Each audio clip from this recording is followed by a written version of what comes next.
Very good morning, guys. My name is Shivraj, and I have started a new series in my YouTube channel that is named as Gen Z JavaScript. So, in this series, we will be learning React.js, Angular, and JavaScript. All the important concepts we will be learning here.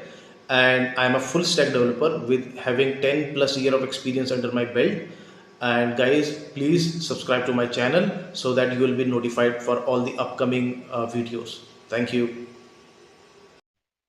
So guys, in this video, we will be talking about web storage, especially local forage.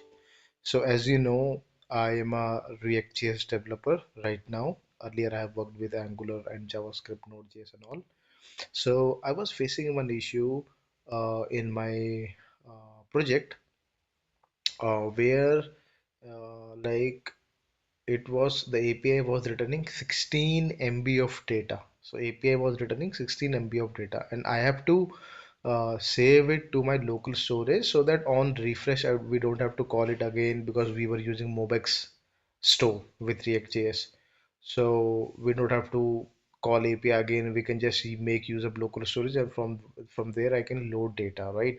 But when it started bringing 16 MB of data, initially it was bringing less, so it was working fine. But as soon as it started bringing 16 MB of data, is the API which I have called is going inside failure.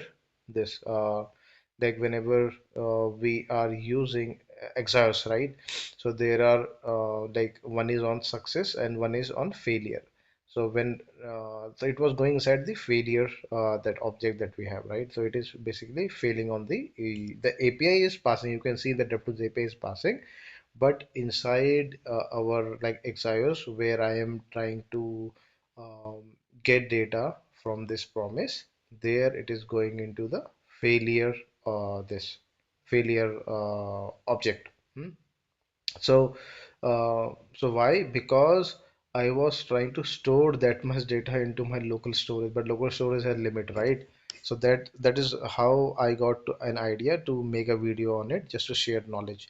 So as you know, like I asked Gemini how much type we can store our data in our web storage. So it says five. Well, this all we already know, web storage API, local storage as a storage, because this is very commonly used. But see, local storage uses 5 MB to 10 MB of data. So in local storage, we have 5 MB to 10 MB of data. This is a limitation. And in session storage, we have 5 MB to 10 MB. The difference we know, local storage, we can keep data irrespective of, we can open various tabs, but if the URL is same, the domain is same, it will share the common space. But in case of session storage, each tab has their different sessions. So as soon as you close the tab, it gets cleared off. But in case of local storage, it does not clear off. In case you close the browser also, until unless you remove it, right? Then it gets removed. Otherwise, it is there only. So this is about what is local and session storage, very commonly used. Then we have cookies also. You can study cookies. Then we have IndexedDB. For this, I will be talking in this video. And then we have cache API, right? So this all you can go through. And the best thing is MDN you can refer, right? So in this video, I'm gonna talk about IndexedDB. So then I got an idea to use IndexedDB because there I have a lot of space. It can go up to 1 GB and more than that because it will be using your disk space, So that is the best way. If there is more data, you can make use of IndexedDB. And to make it more simple, you don't have to call IndexedDB methods which are there like add, success and all. You can use this library, LocalForage. LocalForage is developed by Mozilla, right? So if you see, it is developed by Mozilla, and the this program is free software. It is distributed under an Apache license. Okay, so not a problem. You can just install it in your project, and you're gonna start using it. And you can see its download is it is very popular. Say 5 lakh people have already downloaded its latest version, that is 1.10. So this one I'm using. So in local storage, in local forage, sorry. So local forage is this is also having an API to get and set item, and very similar to our local storage. That's why I have to do minimal changes in my code because for local storage I was already doing set item and get item, and there I was doing this stringify, because we can only save string in local storage. So that's why I have to do stringify to save numbers, boolean, and all these things, objects. So, but in local forage, there is an op. It will already do this for you.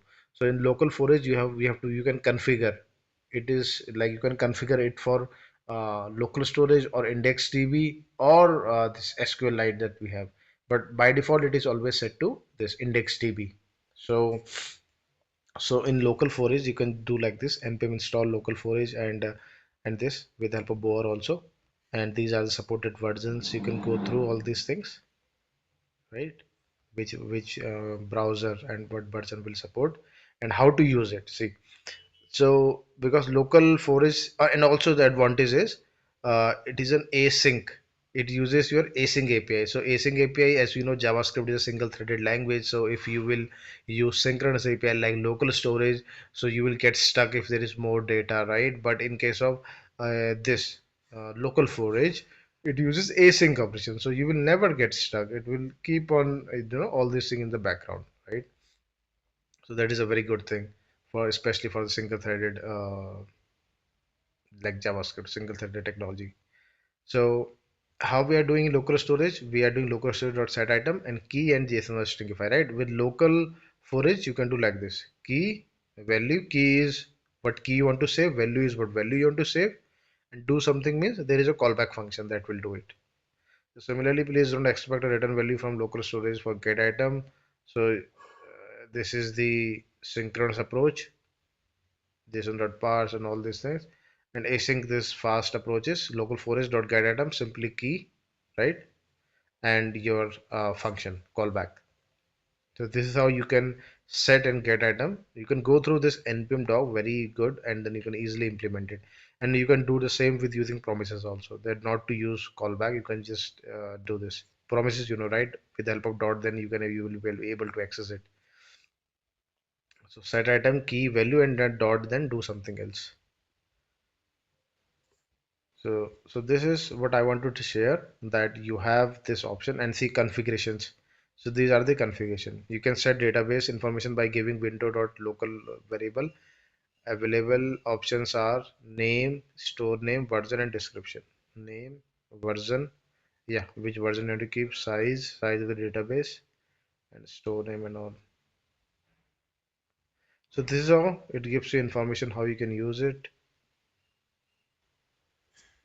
So this is all I wanted to share because I used this in my project and I was able to fix that issue where I was getting 16 MB in API in response. So nowadays with API with AI like Chat GPT and this, you can easily take help and uh, you can easily implement it, quickly learn it, right? Don't have to refer to this long blogs and all.